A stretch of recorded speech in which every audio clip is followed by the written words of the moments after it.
welcome back to my channel. And today I don't really know how to start a vlog.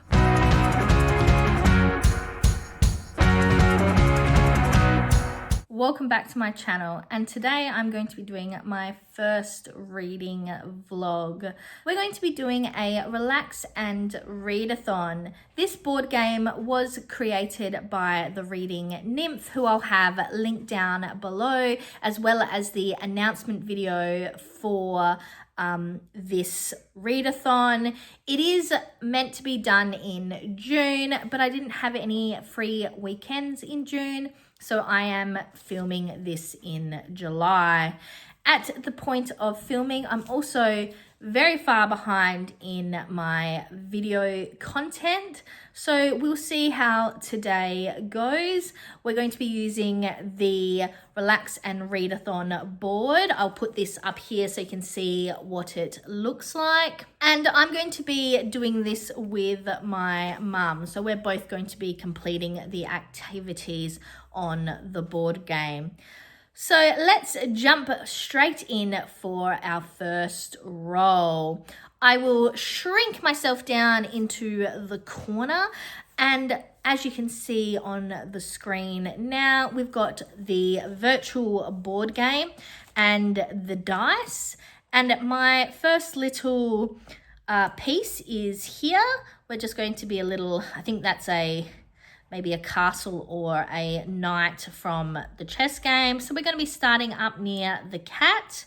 So let's start. We're just going to be using I'm using Canva so you can see it's being a bit weird, but we're going to be using one 6-sided dice, so 1d6, and let's roll for the first one.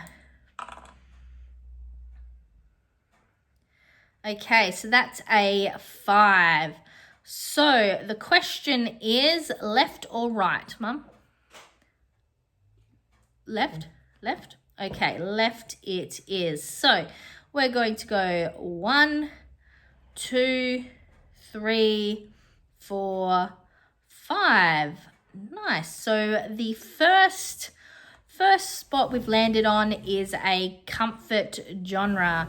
All right, I will make myself big again and we'll look at what book I'm going to be reading. So my comfort genre is fantasy, and more specifically, I've decided to go with a book set within the Buffy verse. You would have seen me talking about this. It's in Every Generation by Kendare Blake. And I was talking about this one in, I think it was my June TBR. I'll have my June TBR linked up in the cards. I have started it, but I only managed to read about 10% of this one. So we are going to be getting it finished in this vlog today. I also thought I would show you what my mum's chosen as her comfort genre. So this is an Agatha Christie, which is a mystery. Mystery is her comfort genre. And this is a 3-book set.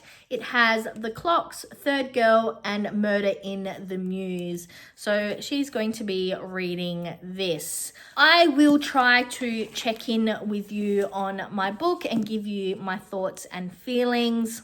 But my mum doesn't wish to be filmed, so I don't imagine you'll be getting many thoughts and feelings from her. But let's jump into this. Swagger down the street with your red lips and funky beat. You better hold your head up to the sky. I'm currently just under 20% in Every Generation. So this is a book set in the Buffy verse, and it's set about 16 years after the end of the Buffy series. A new Sunnydale has been built over the ashes of the previous one, and the Slayers, the once potentials that become Slayers in the final episode, they meet semi-regularly for a SlayerCon, a Slayer convention or a retreat or a training session. Unfortunately, stuff goes wrong, and we're not really sure if the Slayers are still on this mortal plane. So far, only 20% in. The three main characters seem to be Frankie, Hayley, and Jake. Jake being a werewolf, Frankie being a witch, and at this point, it seems that Hayley is just human. The Hellmouth is potentially going to open back up, and so far it has the feel of reading fan fiction.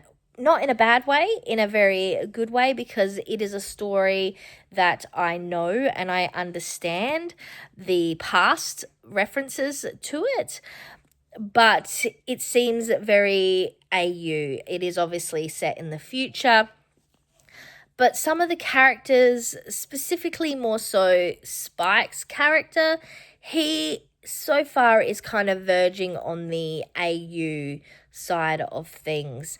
He's become a watcher in the 16 years since the Hellmouth and the Spike explosion, as they refer to it. And there probably does seem to be, I guess, some plot holes, especially considering the ending of Angel. So far, I'm enjoying it, and I look forward to seeing where Blake takes these characters. I'm gonna roll with you till the day I die.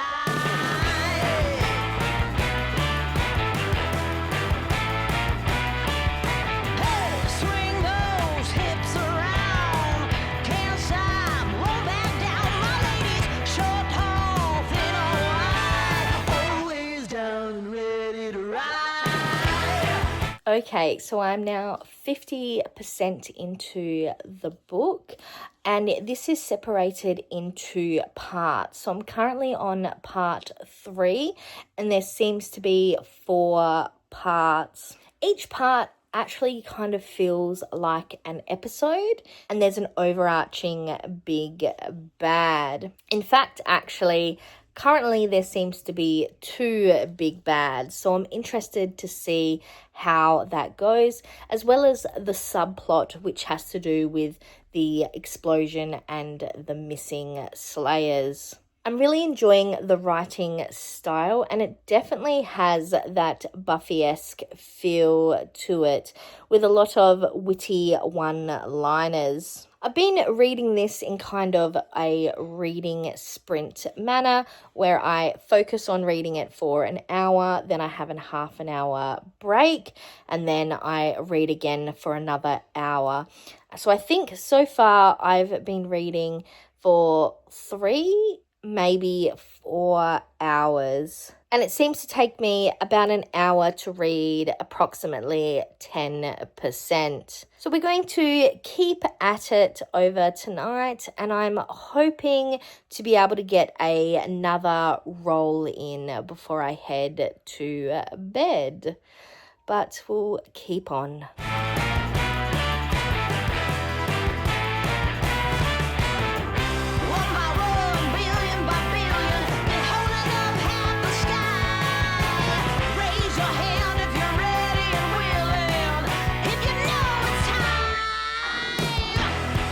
So I'm about 70% in, and I'm currently really enjoying it. I'm about to head into part 4, which I think is the last part of the book.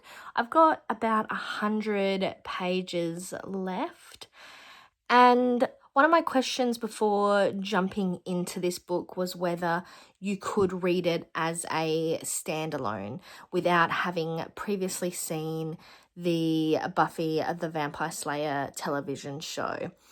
And I don't really think you'd be able to get from it the nuances of the story if you hadn't previously had at least a, intermediate level of understanding regarding the show. There is a lot of references and Easter eggs that do kind of affect why characters are making certain decisions that you wouldn't know about if you hadn't previously watched the show, because it doesn't go into much detail about it. I will say though, being 70% in, so with less than 100 pages left, I'm really enjoying the new characters. So Frankie, Haley, Jake, I'm enjoying their characters. I guess the OMCs and the OFCs, as the fanfiction world would refer to them as.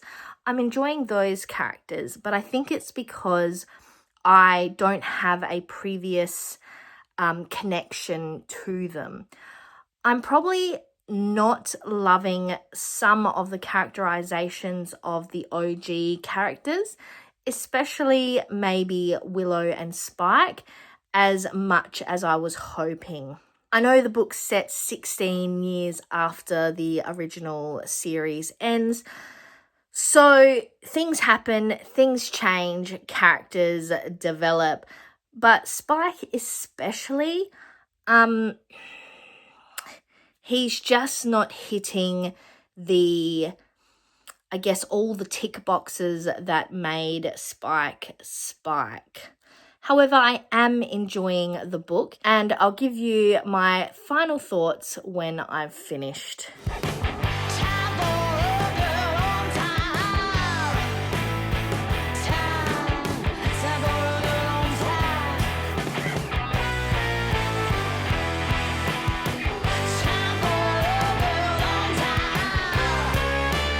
So I have officially finished In Every Generation by Kendare Blake. So this was my choice for a comfort genre, and I did decide to give it 4 stars on vibes and feels alone. I'm not sure if that 4-star rating is because I enjoyed the story or the writing style, or just because of the nostalgia associated with the verse, the universe that this was written in. Like I've said in my other segments, I did find some of the characters, especially the OG characters, to be a little out of character. Most specifically, probably Spike. But I guess at the same time, I've been wondering whether that kind of aesthetic would have been like that in the show as well. Because, I mean, he had that kind of bad boy vibe, but, I mean, he was genuinely quite easily beaten. So maybe it does fit within the character. I've just given myself some rose-colored glasses. I don't want to give away too much from the plot, but as I've previously said, this book is set 16 years since the final episode of Buffy The Vampire Slayer. We are living in New Sunnydale, and the Slayers are now having basically Slayer cons, where they go to conventions for Slayers, kind of like retreats where they get together, go over what's been happening and focus on training. There seems to have been an attack on the most recent Slayer Fest, as it's referred to in the book. And we do not know what has happened to all the Slayers. They have disappeared. And as it says on the tin, the next generation starts now. So we are introduced to a new Slayer. The book does hit on a lot of Easter eggs from the original series. So if you are a previous Buffy fan, this will definitely hit you in the feels. But like I said just before, I do feel that some of the characters maybe come across a little bit out of character. I would also say that I have a feeling that Blake is a bit of a Oz/Willow fan, but that is all I'm going to say on that. I don't want to give away too much of the actual plot and the storyline, but I do enjoy the structure of how this book is put together. So it is separated into 4 parts. Each part feels like its own self-contained story or story arc, with there being villains or situations that the characters have to get over in each section. There's also the ever-present overarching big bad and the subplot to do with where are all the Slayers. The story does end in a way that ties up all the loose ends.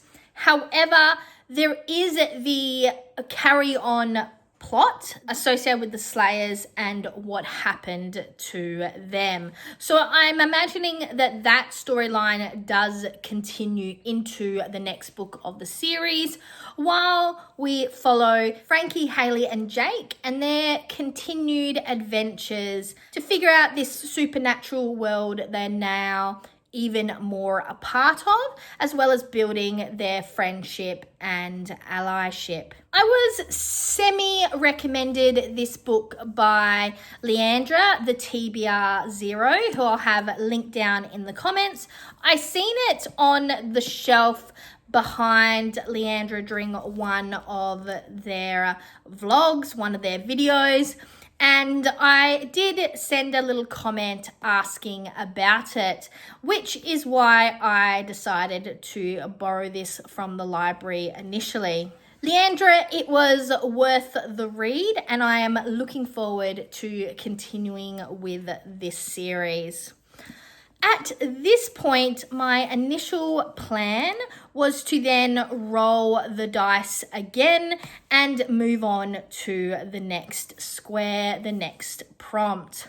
However, my weekend, my relax and readathon weekend, was rudely interrupted by a pesky thing called work, and I was called in to cover a shift. I did consider scrapping this video altogether, but because I was able to complete one book, I thought I would give a wrap up of how that went.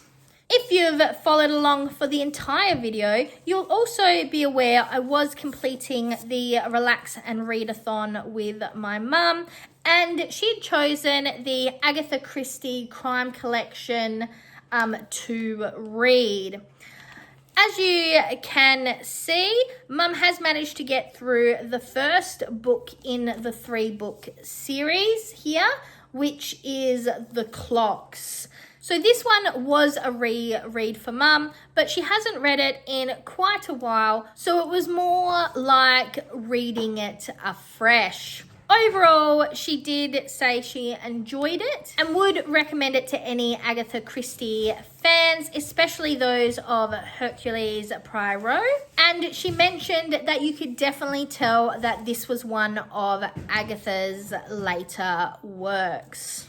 But that's all I have for you today. Please join me next time for another Relax and Readathon vlog, potentially in a couple months. But until then, I'm Verity. This was my July Relax and Readathon vlog. And now, to the outro.